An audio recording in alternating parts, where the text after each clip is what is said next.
Good to be back. So today, we're tackling a really interesting piece. It dropped yesterday, Monday, May 19th, 2025, from CNN. Right. And the headline, it's pretty direct. Putin just showed Trump how little he needs him. Exactly. So our mission here really is to get beyond that headline. We want to understand what this analysis is telling us about, the Putin-Trump dynamic. Especially regarding Ukraine. Yeah, and what it says about Russia's position right now and maybe potential shifts in U.S. involvement. And we're mostly drawing on that CNN analysis for this discussion. Okay, so where do we start? The article mentions Putin's comments right after that phone call with President Trump, also on Monday. Yes, exactly. He apparently had some notable things to say, specifically about the root causes of the conflict. Okay, let's dive into that. What exactly did he say, and why is it significant now? Well, what's striking, really, is how he just doubled down, kept repeating that familiar narrative. The NATO expansion argument. Precisely.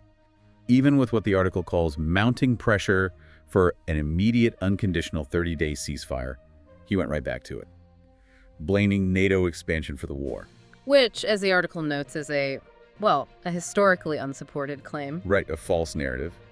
But it's useful for the Kremlin, helps rally support at home, paints Russia as reacting, not aggressing, deflects blame. And the detail about the call happening at a music school in Sochi seems almost staged. It could be interpreted that way, yeah. Sort of the signal of normalcy, business as usual. Putin in control, unfazed by everything. Interesting. Now, the CNN piece also brings in Vice President Vance's recent comments. They highlighted that phrase, "It is not our war." How does that fit in? Yes. Vance's statement is pretty crucial context here. It reflects a certain viewpoint within U.S. politics. Suggesting the U.S. might pull back support, diplomatic, financial. Exactly. Pull back support if Russia doesn't move towards peace.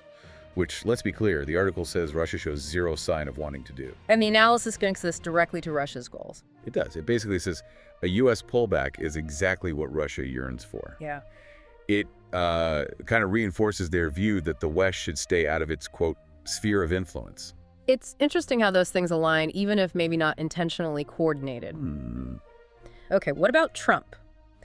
The article suggests his tone may be shifted after talking to Putin. Because just days before, wasn't he talking about mediating, maybe in Turkey? That's right. Yeah, 5 days before this article came out, he was kind of positioning himself as the deal maker, the one who could get Putin and Zelenskyy together. Then after the call?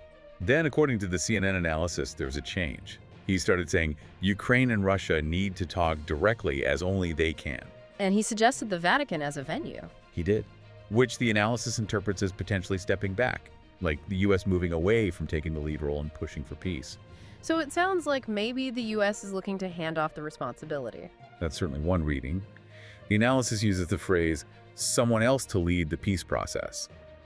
So Trump's shift might signal a recalibration of the U.S. role.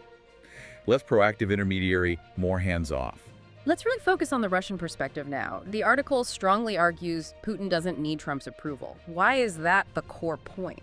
Well, you have to look at the Kremlin's long game. For years, their state media hasn't just framed this as Ukraine. It's been about a bigger confrontation. With NATO. With the U.S. Exactly. A conflict with NATO, and especially the U.S. So sure, maybe a Trump presidency offered let's say, a potential window for Russia.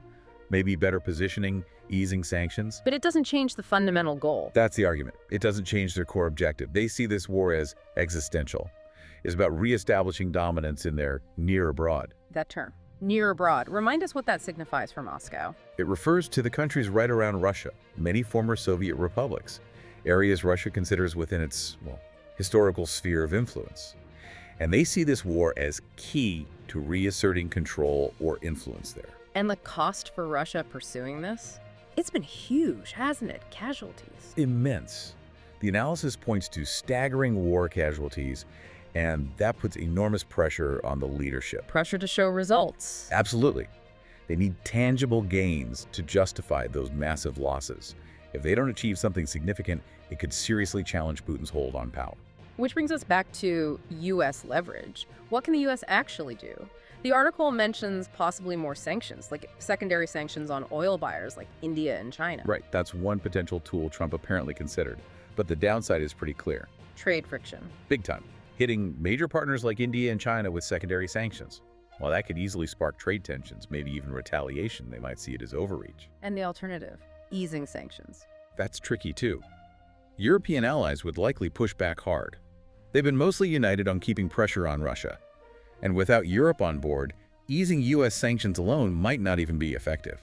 The article also notes something interesting, that for Trump to ramp up pressure beyond what Biden did might not fit the Maggie geopolitical game plan.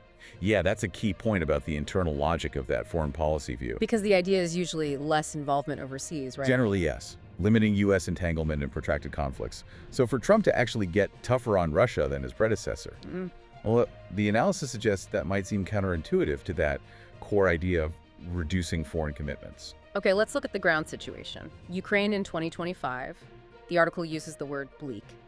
What's driving that assessment, and what's the European strategy? Well, the core European policy, as laid out in the piece, relies on NATO unity. The idea is that only a united front might eventually force Russia to scale back its aims. Just by holding the line? Partly, but also hoping that the cumulative strain on Russia's economy, its reserves, its manpower, its military hardware, will eventually weaken its ability and willingness to fight. But the options for Europe and Ukraine are limited. Very limited. According to the analysis, it's a deeply challenging picture. And Trump's view seems very transactional. The article suggests he doesn't see value in a long, drawn-out conflict here. That's how it's presented. Not much upside for him in a long-term investment against someone he'd, probably prefer to have better relations with.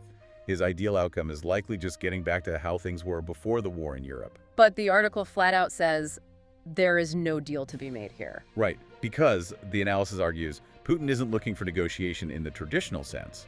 He's seeking conquest. So what leverage does Trump really have then? The main leverage mentioned is the U.S. commitment to its allies. But here's the fundamental clash. Putin wants territory, and Trump wants to maintain his own stature, maybe improve ties with Russia. And those two things are incompatible. Pretty much.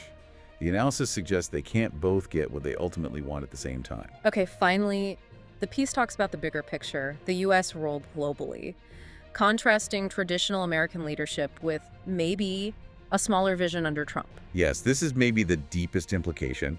Historically, U.S. leadership involved alliances, soft power, military backing. The traditional package. Right. And the article suggests this moment, maybe Trump realizing Putin doesn't really need his okay, could signal a real shift. A shift away from that traditional leadership role. Potentially.